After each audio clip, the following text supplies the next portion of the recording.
Good afternoon again from London, and hello to all dear comrades, friends and supporters from Dr. Dermot Hudson, the chairman of the British Group for the Study of the Juche idea, chairman of KFA UK and official delegate of the KFA for the UK, president of the Association for the Study of Songun Politics UK, and also the owner of this very channel, Songun 007.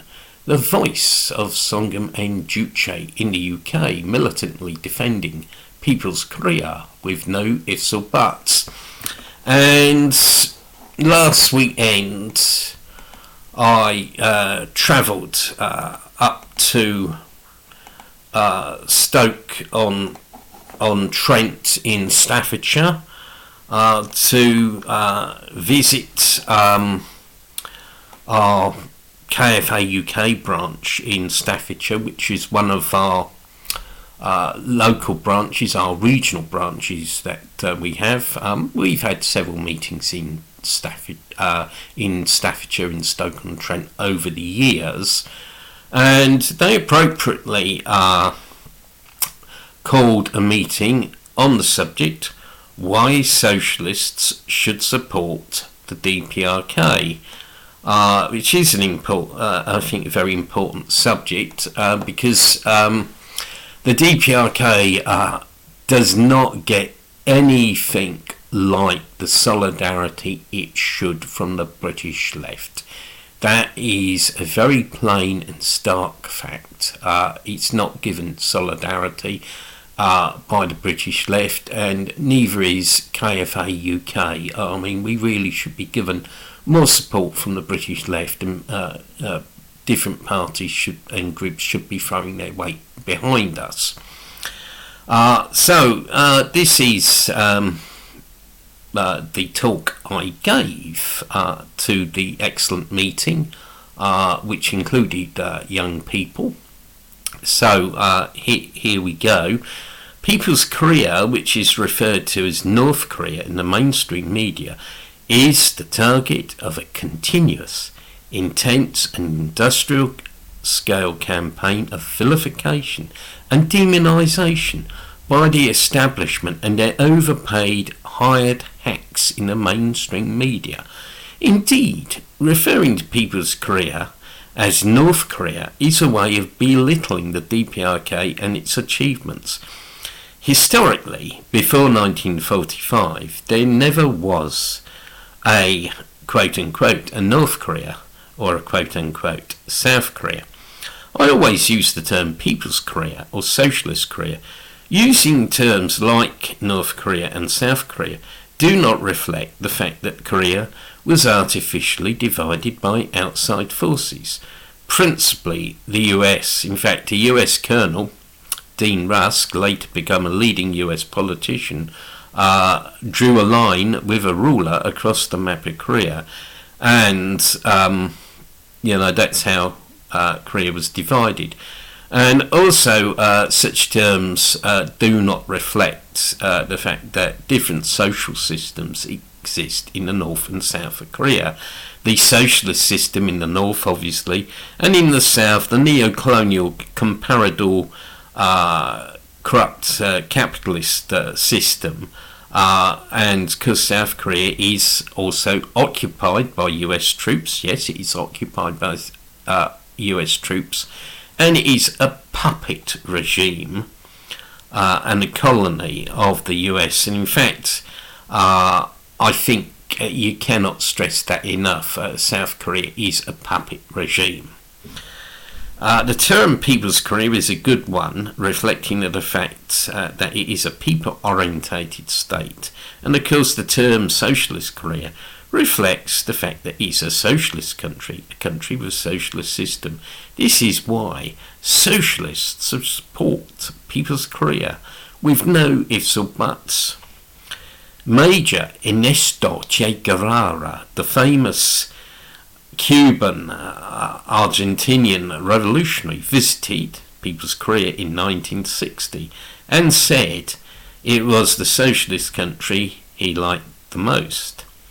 He wrote as follows, and I quote, Of the socialist countries that we visit personally, Korea is one of the most extraordinary.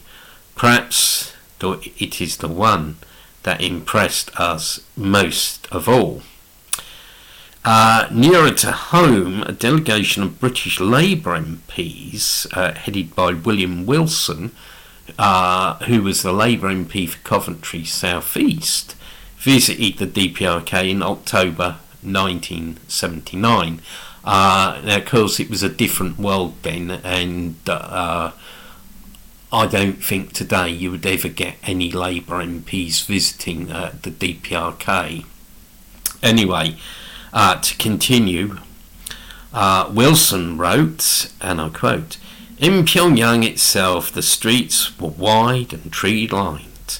The total destruction of Pyongyang had given the opportunity to build a new city. In a few weeks prior to being in North Korea, I had been in Japan. I had seen Hiroshima and Nagasaki. Those cities suffered total destruction. If anyone wonders what are the differences between socialist capitalist and capitalist construction, a visit to Pyongyang, Hiroshima and Nagasaki provides the answer. Pyongyang made me glad that I am a socialist." End of quotation. So, what did Major Ernesto Che Guevara and William Wilson, the Labour MP for Coventry South East, find so admirable in People's Korea? What moved them to write such positive words about People's Korea? Well, in People's Korea there is free housing, free education and free healthcare. There is low-cost public transport. It is only the equivalent of 3p in British money to use the Pyongyang metro, and it is free for the disabled and honoured war veterans. Citizens in the DPRK receive free of charge or at very low cost the following: 500 grams of tofu, 300 grams of rice, 2 eggs, 250 grams of vegetables, 250 grams of fruit, bread and other baked goods, and 2 litres of beer on a daily basis. People's Korea abolished taxation in March 1974. Many people in countries such as the UK wrongly associate taxation with socialism. How many times have you heard, and I quote, I'm not saying I agree with this, but I've heard this: "You lefties just want to put taxes up," or "We can't vote Labour because they will put taxes up," unquote. In the imperialist West, in the past, very limited programs of social reform, which arguably weren't effective anyway, were not funded through a radical redistribution of wealth, but through taxation. In other words, the working people were actually forced to pay for the services that they were meant to benefit from. When you think of it, that you have to pay for prescriptions and pay tax and national insurance, you are basically paying twice, aren't you? Because People's Korea has a unique socialist system, it is able to fund a high level of social and public services without taxing its people. The revenue of state-owned industries are used to fund social and public services. The DPRK is based on 100% socialist ownership of the means of production, distribution and exchange. It completed the socialist transformation of production relations in 1958. There are no private companies in People's Korea. People's Korea is probably the most egalitarian society in the world, certainly the most egalitarian society that I've ever visited. When we visited the Ryong footwear factory in 2019, we were told that the wage differential was 2 to 1. Now compare that to 10 to 1 in Cuba and 30 to 1 in the USSR. pre-perestroika, not to mention the capitalist countries, which have massive disparities in wealth and income. Wage differentials in the DPRK simply reflect different levels of skill and experience, and there is opportunities for workers to gain new skills and qualifications through distance learning. Visiting the Kim Jong-suk textile mill, we saw a sci-tech learning space where workers could study university courses. Yes, workers could study university courses. When I visited the DPRK in 2008, my guides, Comrade Han and Comrade Che, tell me that there is no big house in the DPRK countryside, and I went through the DPRK countryside, and yes, what they said was correct. And indeed, there's no big country estates in the DPRK like there is in the UK. When I visited People's Korea, I have seen the red flag flying on street corners and agit-prop teams of housewives waving and twirling red flags.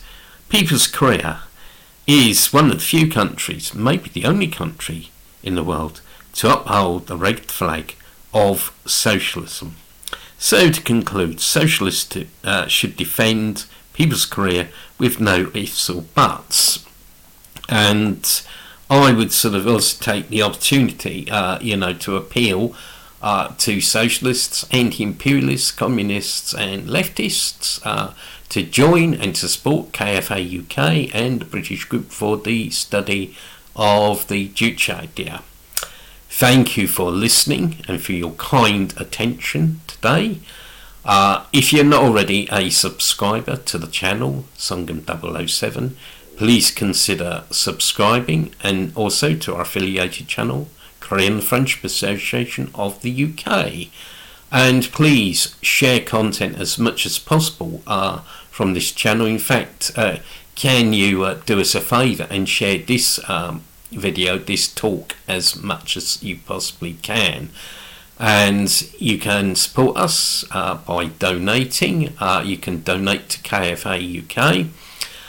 You can also buy our excellent publications, Defending People's Korea with no ifs or buts, and telling you about the great Juche idea. And lastly, I think the most vital thing is to support our events, both online and real life events. You'll find details of these on our social media. Anyway, time for me to go, and I wish you all a great day and be seeing you again soon. Goodbye.